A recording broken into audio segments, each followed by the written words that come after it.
Welcome to the Deep Dive, where we take a stack of information and unearth those crucial nuggets of knowledge.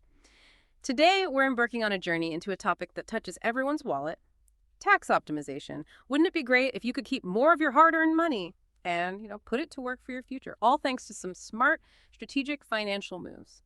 That's our mission today as we explore the incredibly powerful world of tax advantaged accounts. We've got some really fascinating insights from your sources, and we're ready to unpack them. Absolutely. And, most people think saving money is just about earning more, right? But the real secret, often, to long-term wealth accumulation lies in how little you lose to taxes. What's truly fascinating here is that we're not talking about complicated loopholes or obscure tactics. Not at all. We're looking at accessible tools. They're designed right within the financial system itself, really to encourage saving for specific vital goals. Understanding how these accounts fundamentally shift your tax burden, it's a true game changer for anyone's financial well-being. It lets you, exponentially boost every dollar you save over decades. That's a powerful way to frame it. So, okay, at their core, how do these accounts actually work? How do they give us that financial edge? What are the sort of fundamental mechanisms that make them so special? Right. Fundamentally, these accounts offer significant tax benefits across three main areas. First, they can allow your contributions to be deducted. That directly reduces your current taxable income. Okay, so lowers the tax bill now. Exactly. Think of it as lowering the amount the government sees you earn, for tax purposes. Yeah. Second, once the money is in, it often grows either tax deferred. Meaning no taxes year after year on the growth. Correct. You don't pay taxes on investment earnings until withdrawal. Or sometimes it grows even completely tax-free. And third, in many cases, withdrawals can be entirely tax-free for specific qualified purposes. So this creates a fascinating strategic choice, really. Right. Are you looking for a tax break now on your contribution? To lower your current tax bill. Right. Or are you looking for a tax break later on your withdrawals to maximize what you keep in retirement or for, say, a major expense? Understanding this lens, this sort of now versus later idea, it's key. That's a brilliant distinction, tax break now versus tax break later. It really is about strategically choosing when you get that financial relief. So what are some of the real-world factors that help someone decide, which timing is right for them? Well, it often boils down to your current income and, importantly, what you anticipate your tax bracket will be in the future. Especially in retirement, I imagine. Exactly. Especially in retirement. If you're in a higher tax bracket today, that tax break now can be incredibly appealing. Saves you money right away. But if you expect to be in an even higher bracket later, maybe your income grows significantly. Or if you simply value the certainty of tax-free income down the road. Then the tax break later looks better? Precisely. Then that tax break later option becomes immensely powerful. It's essentially making a kind of educated guess about your financial future, and then aligning your savings strategy with that projection. That sets the stage beautifully. Okay, so how do these principles play out in the real world? Let's start with what's perhaps the most common goal, securing our future in retirement. Let's talk about the workhorses of long-term planning, workplace accounts like the 401k and 403b. Absolutely. These are employer-sponsored plans. Your workplace sets them up, and often they're the first step in serious retirement saving for many people. With the traditional option, the standard 401k or 403b, your contributions are made pre-tax. Straight from the paycheck before taxes hit. Exactly, right from your paycheck. This is a huge benefit because it immediately reduces your current taxable income. So, for instance, if you earn, say, $75,000 and contribute $7,000 to your 401k, you'll only be taxed on $68,000 of income for that year. Yeah. Big difference. The money then grows tax deferred. As we said, no annual taxes on those investment earnings. You only pay income tax way down the line when you withdraw it in retirement. Okay, but some plans have another option too, right? The Roth. Yes, exactly. Some plans also offer a Roth option. With a Roth 401k or 403b, your contributions are made after tax. So no upfront tax break there. Correct. No upfront tax break. But here's the massive upside. All qualified withdrawals in retirement are completely tax-free. Wow, completely free. Completely tax-free.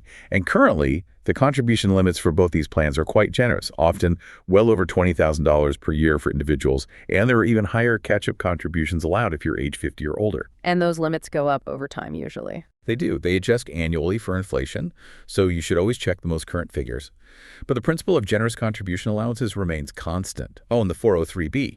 It's essentially the same as a 401k, just typically for employees of public schools and nonprofit organizations. Got it. Now, it strikes me that these workplace plans are fantastic, but, well, not everyone has access to them, or maybe they want to save even more beyond those limits. What's the individual's next level of opportunity for retirement savings? That's where individual retirement accounts, or IRAs, step in, right? Exactly. IRAs are accounts you open independently, outside of your employer. They provide incredible flexibility. Currently, you can contribute several $1,000s a year to an IRA.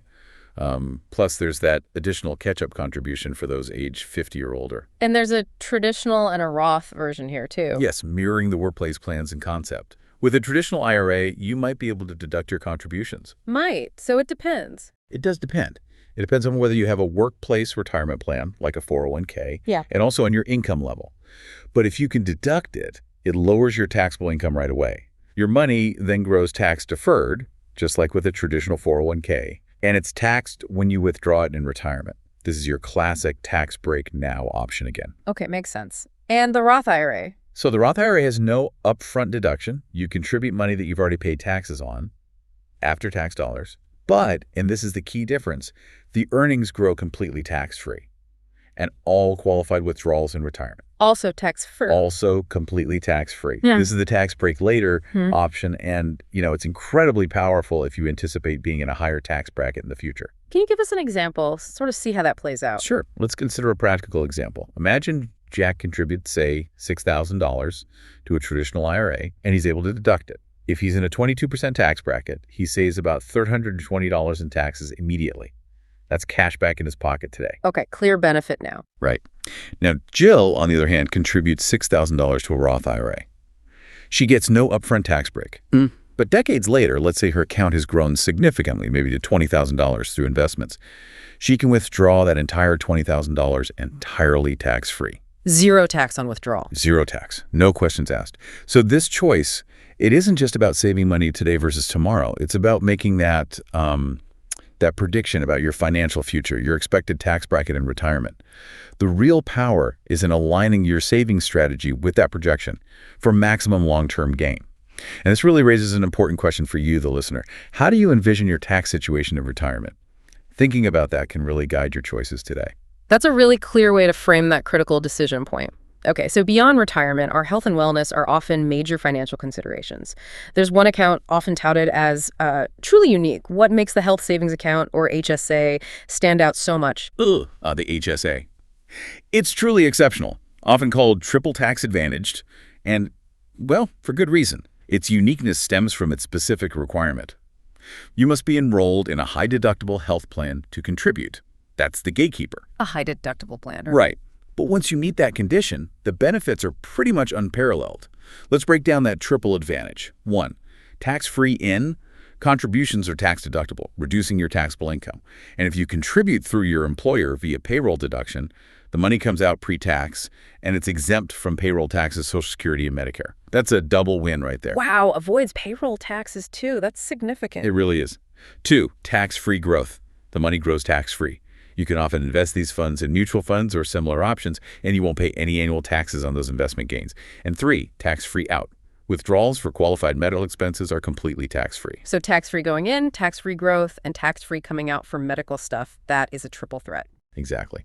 And currently, the contribution limits are pretty decent. Several $1,000s annually for an individual, significantly more for a family. Plus, there's an extra catch-up contribution if you're age 55 or older. Like the retirement accounts. Yep, similar structure. And these limits, like others, adjust annually. But here's the really profound insight, I think. The true genius of the HSA isn't just the triple tax advantage for current medical costs. Oh, what else? It's unparalleled adaptability. Unlike many other health accounts, HSA funds don't expire at the end of the year. There's no use it or lose it. Oh, that's huge. It is. You can carry them over indefinitely, and you can continue to invest them, letting them grow for future medical costs, or even for healthcare expenses in retirement.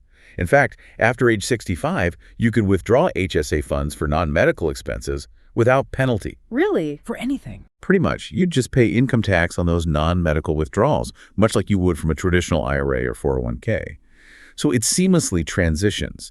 It goes from being a health savings tool today into potentially a powerful, versatile retirement account tomorrow. That's incredible flexibility. It really is. Think about Maria. If she contributes $3,000 to her HSA this year, she could save around $720 in federal income tax, assuming maybe a 24% bracket, plus maybe another $230 or so in FICA taxes if she contributes through payroll. So almost $1,000 back just for saving for healthcare she might need anyway. Exactly. And then that entire $3,000 can be spent on healthcare, completely tax-free whenever she needs it. It's a significant financial advantage that, frankly, often goes underutilized. That adaptability is genuinely powerful. But okay, what about more immediate health needs or, dependent care costs, especially for folks without a high deductible plan who can't use an HSA? What are the other options for managing those essential expenses with a tax advantage? Right, good question. That's where flexible spending accounts, or FSAs, can be a lifesaver. These are another excellent employer-sponsored option. They let you set aside pre-tax money for specific expenses within a given year. Okay, employer-sponsored again. And pre-tax. Correct. There are two main types. First is the healthcare FSA. This is for eligible medical, dental, and vision expenses, things like co-pays, deductibles, prescriptions, eyeglasses. The money you contribute avoids federal income tax and also, crucially, Social Security and Medicare tax, FICA taxes. So similar tax savings to the HSA payroll contribution. Similar immediate tax savings on the contribution, yes. Currently, you can put over $3,000 into a healthcare FSA annually. And here's a neat detail. If both spouses' employers offer healthcare FSAs, each spouse can actually contribute up to that maximum in their own account. Oh, so a couple could potentially double that amount. They could effectively double the amount, set aside pre-tax for family medical expenses, if they both have access through work. The second type is the dependent care FSA. This one is specifically for expenses related to caring for dependents. Think child daycare, preschool, after-school programs, maybe summer day camp, or even elder care for a qualifying relative. Okay, for care costs. Right. Contributions here are also pre-tax, saving you on both federal income tax and those FICA taxes. The limit for a dependent care FSA is currently around $5,000 per household per year if you're married filing jointly. Per household, not per person. Got it. That's an important distinction, yes, per family. Now, a crucial caveat for all FSAs, both health and dependent care, is the infamous use it or lose it rule. Ah, yes, I've heard of this. Generally, the funds you contribute must be used for eligible expenses within that plan year. Some plans might offer a small carryover amount, maybe a few $100s, or a grace period of a couple of months into the next year to spend the money. But you really need to plan carefully. Absolutely. Careful planning based on your expected expenses for the upcoming year is key. You don't want to forfeit unused funds. But when used correctly, the savings are real. Consider the Nguyen family. Let's say they spend about $5,000 a year on daycare for their child. By using a dependent care FSA, they pay that $5,000 with pre-tax dollars. This could save them roughly $1,100 in federal income tax, assuming maybe a 22% bracket, plus additional savings from state income tax if applicable, and those FICA taxes. That's a significant chunk of change back just for planning ahead on an expense they already have. Exactly. Without the FSA, they'd be paying that $5,000 with money that's already been taxed, so it's a direct saving. One important limitation, though. Self-employed individuals generally can't use FSAs because there isn't an employer to sponsor the account. Right, makes sense. Wow, it's incredible to see how many different accounts exist for different life stages and goals. Okay, so beyond our personal retirement and health, a major financial undertaking for many families is education, college costs especially. How do these tax advantages extend to planning for future academic goals? Let's talk about the 529 College Savings Plan. Yes, 529 plans are purpose-built for education savings. They offer a unique kind of tax advantage profile. Unlike traditional IRAs or 401k, contributions to a 529 are not federally tax deductible. You contribute with after-tax dollars. Okay, so no upfront federal break. No federal deduction on the way in. However, the key benefits lie in the growth and the withdrawals. The investment earnings within the 529 plan grow completely tax-free at the federal level. Tax-free growth, like a Roth. It's exactly like a Roth in that respect. Right. And then when you withdraw that money for qualified education expenses, it's also entirely tax-free. And qualified expenses is pretty broad: college tuition, mandatory fees, books, supplies, equipment, sometimes room and board. And actually, relatively recent change allows up to $10,000 per year per beneficiary to be used tax-free for K-12 tuition as well. Oh, interesting. So it's not just for college anymore. Not exclusively, though college is still the main focus for most people using them. So the real magic happens with that tax-free growth combined with the tax-free withdrawals when used for education. And are there state benefits too? Yes. As an added bonus, many states offer their own incentives. You might find a state income tax deduction or even a credit for your 529 contributions up to certain limits. This can be a significant extra incentive depending on your state and your tax situation.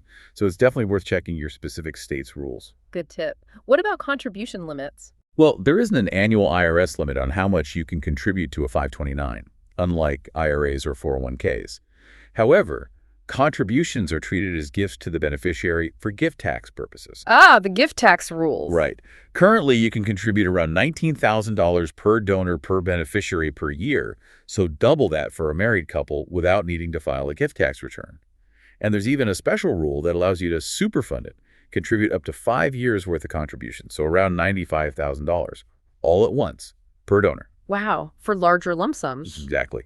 Each state also sets its own overall maximum account balance limit, often in the range of several $100,000 per beneficiary. Plenty of room for growth. Can we see an example here too? Sure. Take Alex. He sets up a 529 for his daughter, contributes $200 per month. He doesn't get a federal deduction for that money going in. But let's say his home state gives him a state income tax deduction for up to, say, $4,000 per year of contributions. So he saves on state taxes. Then years later, the account has grown substantially. He uses those funds for her college tuition, the earnings portion of those withdrawals, completely tax-free at the federal level. What's truly fascinating here is how these plans effectively turn after-tax money invested today into a potentially substantial pool of completely tax-free funds for a major future expense like education, and potentially boosted by state tax breaks along the way. It's a powerful transformation of your savings over time. Okay, we've covered a tremendous amount of ground here. We've got retirement accounts, health accounts, education accounts, each with its own powerful tax advantages. It feels like there are so many options, honestly. Sometimes it might feel like, navigating a maze. What's your advice for someone who might feel a bit overwhelmed by all these choices? And how do these accounts work together in the real world? That's a fantastic point, and it's easy to feel overwhelmed. But if we connect this all to the bigger picture, the real power, the synergy, comes from strategically combining these accounts. It's usually not about choosing just one best account. It's about leveraging multiple options to maximize your savings and tax efficiency for various goals simultaneously. Like building a toolkit. Exactly. Think about it like Right. building a financial fortress. Yeah. Toolkit. Each account serves a different purpose, offers different benefits, and they all work together to protect and grow your wealth tax efficiently. Can you illustrate that, maybe with an example of how someone might combine them? Definitely.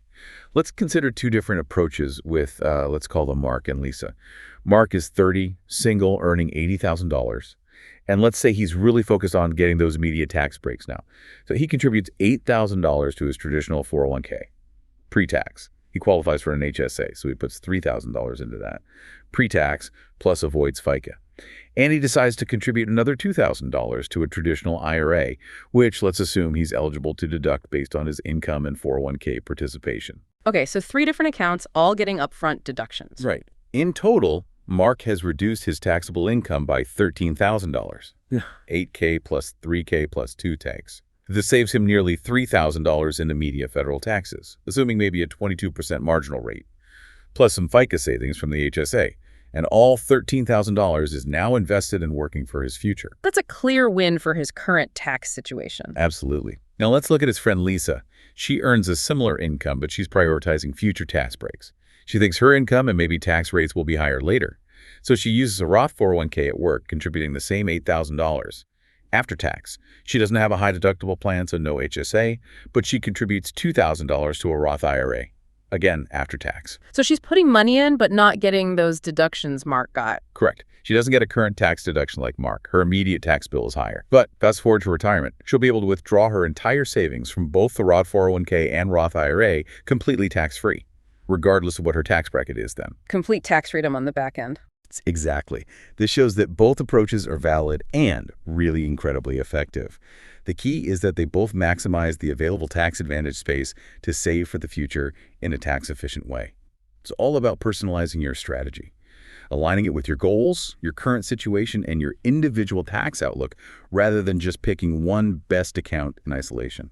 That personalization aspect is so crucial, isn't it? It truly emphasizes how considering your specific situation and choosing the right combination of accounts for you can make just a monumental difference over the long haul. What we've seen today is that these tax-advantaged accounts, they aren't just obscure financial jargon. They're really powerful, accessible tools. Tools for keeping more of your money, letting it grow more effectively, and ultimately achieving your financial goals, whether that's, a comfortable retirement, covering healthcare costs, or funding education. You, the listener, now have hopefully a clearer roadmap to understanding these powerful accounts and how they can potentially supercharge your financial planning. It really is about being informed and empowered. And this raises, I think, an important final question for you, the listener. How might revisiting your own financial strategy, armed with this knowledge, shift your future trajectory? What steps can you take today, even small ones, to start leveraging these tools more effectively for your tomorrow? Exactly. Think about which of these accounts might align best with your immediate needs and your long-term aspirations. The journey to being well-informed starts with knowing your options, and the journey to financial optimization really starts with taking that first step, taking action. That's all for this deep dive. We'll catch you next time.